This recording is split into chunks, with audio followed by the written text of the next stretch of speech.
What's up everybody, and welcome to the channel. In today's video we're going to take a look at this 2024 Subaru WRX TR.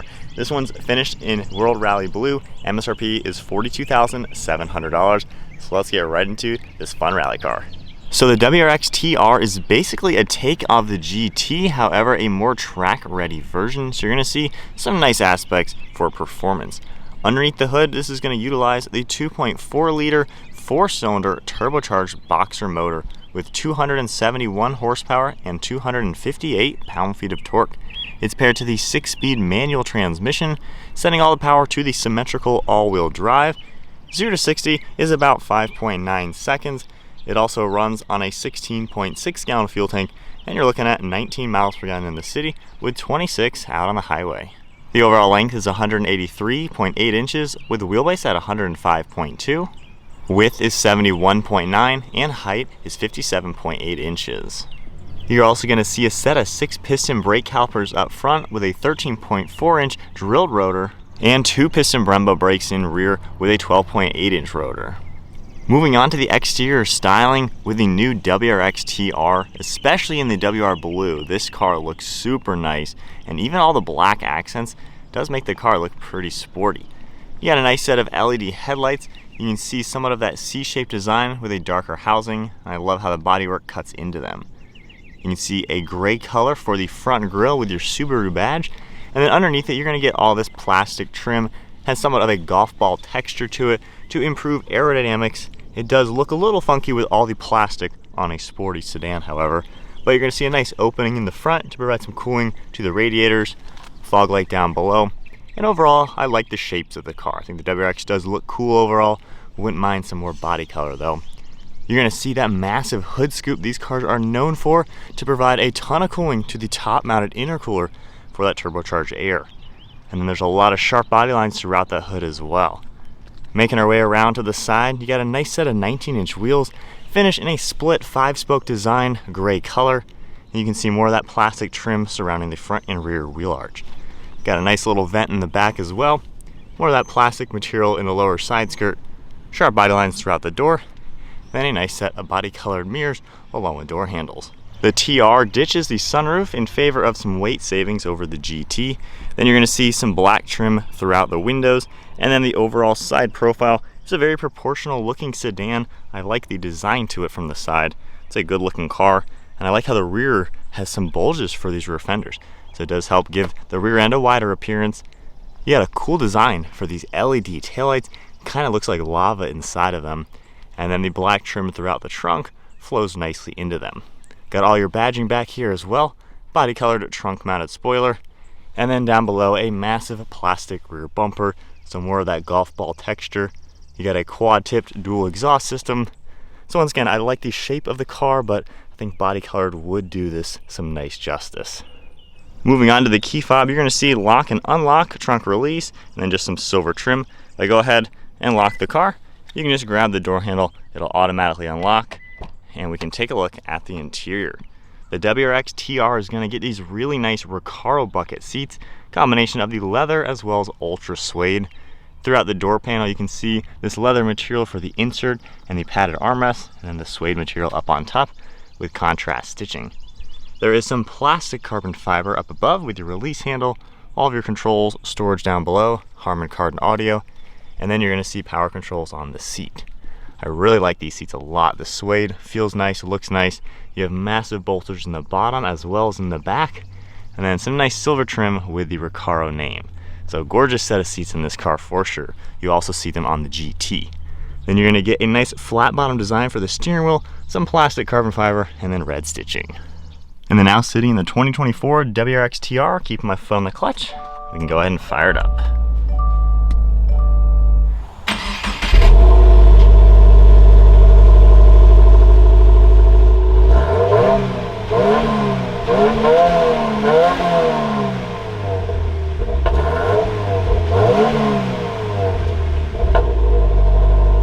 Moving on to the gauge cluster, you're going to get a massive analog tack on the left side, a speedometer to the right, and then a small LCD screen right in the center. You can see your boost gauge right now, And then I'm easily able to scroll up and down through here, see a few more things of information. So pretty simple design overall with just about what you need, nothing more, nothing less.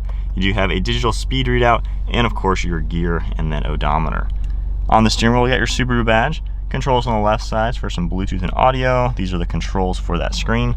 And then you can see some cruise control settings on the right, forward pacing, steering intervention.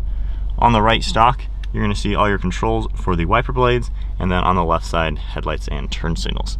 To the left side of the steering wheel, we have more controls for the trunk. You also have interior dimming, traction control, one of your air vents with some of that Ultra Suede, and then just black across the dashboard. You're gonna get more of the suede material with the red stitching, this leather material underneath that, and then Subaru's massive screen like you've seen in pretty much all of their cars. So pretty simple to use. There is some lag to it. Sometimes it will freeze up, so I'm not the biggest fan of it overall. Of course, climate controls are always in the screen, which again, I would love physical fan speed, which would be a really good touch. You can see the dual zone temperature, all of your controls and zones, air conditioning, fan speeds down here. You do have physical temperature though. And then if we go ahead and exit out of here, on the top, you can see all sorts of vitals within the car. And you can scroll left and right and see a few other things. You can also just swipe the screen. Down below, we have some radio information, a home icon. You can get all of your different apps in the car. You can easily toggle through those, swipe over to see a few more items. We have this car icon as well with a few different settings. You also have a driver's assistant you're able to adjust, and then more settings. Hitting the home icon again. We also have driver profiles. You can take a look at that and edit all of that. And then if I go ahead and take the car, put it into reverse, we can view the backup camera. So decent size. It utilizes about a third of this overall screen. And then underneath all of that, you're gonna see a few USBs, storage down below, leather shift boot with your shift pattern up on top. And then you got just a little bit of storage down below with 2 cup holders, manual parking brake, and a little bit of storage back here. Glove box, pretty good size as you would expect. And then one last look at the interior. I think they did a really good job with the WRX TR, especially with all the red stitching, the suede leather, and then the Recaro seats. So it's a sporty and fun interior for sure. Definitely a cool use of materials. And then moving on to the rear seat space, grabbing the door handle, opening it up. You're gonna see the very similar materials back here with the leather material, red stitching, the Ultra Suede, and the plastic carbon fiber. Rear seats even get the same trim with the Ultra Suede and leather material. So it looks really good back here, and you're gonna see 3 seats. You can also pull this one down for armrests and 2 cup holders. And then we just have a few USB ports and storage behind all these seats. You can also pull these pins and get these seats to fold nice and flat, giving you a lot of extra cargo space and room into the trunk. So hopping into the back seat of the Subaru WRX TR. So I'm 5'11", sitting here decent. My head is just barely touching the ceiling. However, with the driver's seat at my height, I have good legroom and footroom. The seat bases do feel a little short. Definitely a smaller back seat, I would say. There is a lot of light LED in here. Seat backs are fine. I think there's a lot of padding in the bottom and the backs of the seats. Just the seat itself feels a little small. So not the biggest in here, but certainly usable. Even 3 people could fit back here in a pinch. So being a fun rally car type vehicle, definitely not too bad for practicality. And then moving on to the trunk storage space, you're gonna press the button underneath the Subaru logo, pop that all the way up, and you have a good amount of space in here. So nice flat load floor, cutouts on each side, and you can even grab the bottom, pull this up. We have a few tire changing items with a flat tire kit. You can also see with the seats folded down, just how much space you get into the cabin area. And then going back through here, that is a huge opening into the trunk to make this a very practical car. All right, setting off now in the WRX. So this is a pretty fun, sporty little car. It's not that fast. The STI no longer exists. So unfortunately, if you want that extra power, you're gonna have to go to the aftermarket, modify this car, and tune it. But nonetheless, you know, this Boxer engine still gives you a decent amount of punch, getting up to some speed. Carries the weight really well up to 60, so it's not like it's stressing. You got good power, at least above 4,000, so you do have to wait for the power to come on, but it's fun to drive. The clutch has a little bit of weight to it, not all too much feedback. You don't really feel the bite point, but once you get used to it, I mean, it's a pretty easy manual to deal with. The shifter, it does have a long throw and not exactly the most refined shifter, But again, this isn't based on the most expensive car, so it's not going to be crazy high-end, but it's notchy enough to where you can feel the gears, and I think this would be a really good like first manual car. You know, if you're in the market for your first manual transmission, I think a WRX is going to be pretty forgiving to just learn on. So it's nice, it's easy to rev match manually and everything, so it's not a bad manual if you are going to daily this or just be a novice. Visibility is really good in these cars. You have so much windows, really easy to see all around the car. So honestly, it's an easy car to drive. You can very easily place each corner, which is a nice aspect. So ride quality. So I believe the GT will have a more fancy adaptive suspension. This one ditches that to have a more track-tuned, sport-tuned suspension. Personally, I find it nice and comfortable. It feels really good in here. It's really solid. You can feel the little bumps. You can tell this is a more sport-tuned suspension, of course, but I think it drives pretty solid. The steering is something I've really been enjoying in this WRX TR. It's really, really direct, and I feel like there's no vagueness about the steering. Whenever you do something, it pretty much just follows and is really quick to respond. The ratio seems really quick, that way you don't have to be turning way all over the place to make an adjustment in the car. So it's a fun car to cruise around in. It's not that fast where you're going to be breaking the speed limits all too easily. So I think it's very well done to where you can have a good amount of fun out on the public roads without just blowing by the speed limit signs. So it's pretty cool. If we go ahead and get up to speed once again, clutch pedal's pretty easy. And the speed limit. So yeah, it's pretty fun to cruise around, and only complaints with driving, just the screen I'm not the biggest fan of. Like I mentioned, you know, I really wish this had a physical fan speed. That'd be about the biggest thing I would change. Other than that though, the driving dynamics are about what you would expect. It is pretty decently comfortable. The Recaro seats, the bases are definitely on the harder side, and I wouldn't mind the front getting up a little bit higher. That way I'm sitting more into the seat. But overall, I mean, it's a pretty comfortable position, and I think you can fit in here with a lot of room. I have good headroom, legroom, and things like that. So my honest thoughts now.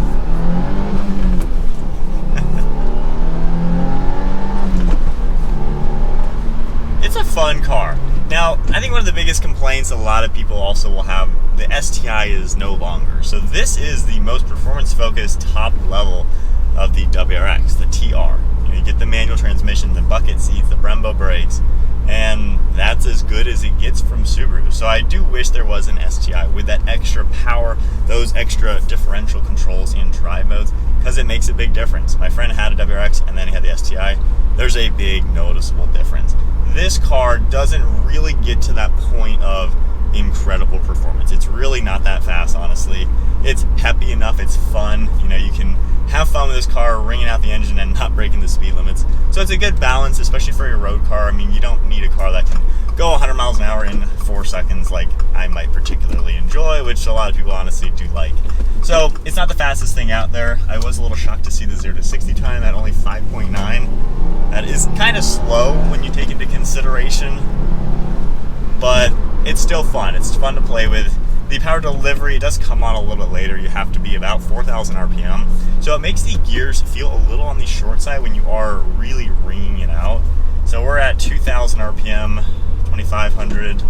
So a little over 3,000. No power until about 4. Now we're moving. So not bad if you're starting in the lower RPM. But like I said, I think for a street car, road car, it is very well done to where you can use the car, you can use the gears, have a lot of fun without breaking the law. So that is an appealing thing. The all-wheel drive, you really don't notice it in your day-to-day driving. However, when you're driving in slippier conditions, things like that, sharper turns, you're going to notice this front wheel's helping you out a lot. So it's a cool balance for maybe your first sports car. This seems like a good, safe option, given the all-wheel drive, the easy-to-drive manual, and the practicality. And if you don't go the TR, they're not really all too expensive of a car. So it's a good blend for your first sporty car, kind of first getting into this level of vehicle. I do like the handling a lot for a sedan. You know, it feels pretty tight, the steering's good, the suspension doesn't allow for much body roll, it feels pretty composed. So like I said, it's a car you can just kind of have good, honest fun in and not really worry all too much. I think one of the biggest things that I am impressed with, I feel like Subaru's getting a little bit better at dialing in their interiors to feel more more sporty. Subarus, to me, have always kind of felt a little on the cheap side. You get a fun car out of it, maybe nice seats, but cheap everything else. The fact that this has the Ultra Suede on the dash, the stitching, the leather material all around, it makes it feel pretty well worth its price. 42 grand roughly. Not the cheapest thing out there, but certainly a lot cheaper than a lot of other cars. And honestly, I feel like this interior feels about on par with a Nissan Z, which is about 53 grand. So a 10 grand cheaper car, and this kind of has the same level of quality. So I think it's nice for the price point.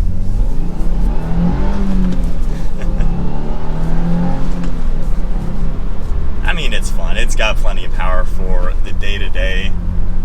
Yeah, it seems like a good balance. I do like it a lot. The exterior styling, I like the shape of the car, but the plastic, and I know a lot of people absolutely hate all the plastic. I think if it was a body color, it would just look a lot better. So that's my one complaint with the outside. They got the shape right, they just need to get the materials right on the outside. Interior, like I said, I like it all. Just the screen lag is my biggest complaint, especially when sometimes it's really hot when you hop in your car. You gotta wait for this to turn on, and there's been a few times where nothing works on the screen for like 10 seconds, and it's a little annoying when you can't just crank up the fan speed. So that'd be kind of my biggest interior nitpicky complaint. But the overall driving, the overall package that you're getting for this price point, if you want a fun, practical car that doesn't quite break the bank and isn't too much for a road car, this really seems like an adequately packaged car. So easy to rev match. The Brembo brakes don't bite as hard as I was expecting, but this is really fun just blasting through the turns.